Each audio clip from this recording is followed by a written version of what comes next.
Lumbar स्पेंडिलोसिस condition ये होता क्या है, मेनली इस रीजन में कमर में यहाँ से लेकर यहाँ तक के एरिया में जो नस कंप्रेस हो जाता है, जिसके वजह से ये तकलीफ नीचे को जाती है और ये तकलीफ अपर लिम्ब में भी जाते हैं। इसी को बोलते हैं लंबर स्पेंडिलोसिस। अब लंबर स्पेंडिलोसिस बहुत टाइप का भी होता है। मोस्टली लेडीज में आफ्टर डिलीवरी ये चीज हो जाता है और उसके कमर में आए दिन का दर्द रहता है। जिस तरीके से आज हमारे पास एक पेशेंट आई हुई है, उस पेशेंट को भी सेम कंडीशन था। ये तकरीबन 4 साल से इस मर्ज से, इस कंडीशन से जूझ रही थी। वो आई है मेरे पास, तो मैंने पेशेंट का पूरा हिस्ट्री लिया। हिस्ट्री लेने के बाद ये क्लियर पता चल गया कि 3 बच्चे के बाद भी तकलीफ एज इट इज है उसका। तो मैंने पेशेंट को इलेक्ट्रोथेरेपी में IFT, अल्ट्रासोनिक, हीट फर्मेंटेशन, तीनों का मेन रोल होता है कि उस जगह पे हड्डियों के बीच के गैपिंग के बीच में जो सूजन होता है उसको रिलीज करना, सूजन को कम करना और सर्कुलेशन, खून की दौरान को बढ़ाना। तो पहले इलेक्ट्रोथेरेपी दिया, फिर मसाज थेरेपी दे करके फिर हमने लास्टली कैरोथेरेपी दिया। और कैरोथेरेपी देने के बाद पेशेंट के बैक रीजन में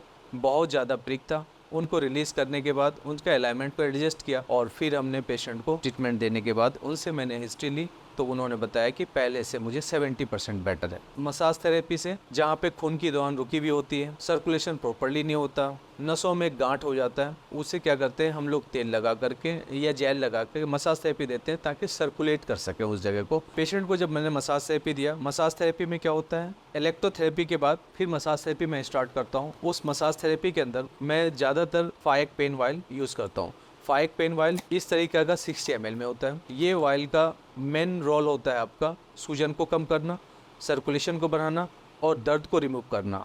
फाइक पेन वाइल लगाओ और दर्द भगाओ। अब 3rd नंबर में जो ट्रीटमेंट होता है वो कैरोथेरेपी यानी जॉइंट एडजस्टमेंट थेरेपी। वो जॉइंट एडजस्टमेंट थेरेपी में हमें देना पड़ता है कि कहाँ का अलाइनमेंट आउट है, उस अलाइनमेंट को हमें एडजस्ट करना होता है ताकि हड्डियों पे नोब टू नोब मिल जाए आपका और खून की दौरान बनी रहे। जो दबाव बना हुआ होता है वो दबाव को रिलीज़ कर देते हैं, जो टेढ़ापन होता है उस टेढ़ापन को एडजस्ट कर देते हैं और अलाइनमेंट एडजस्ट करने के बाद पेशेंट अपना स्ट्रेट हो जाता है और पेशेंट सही हो जाता है।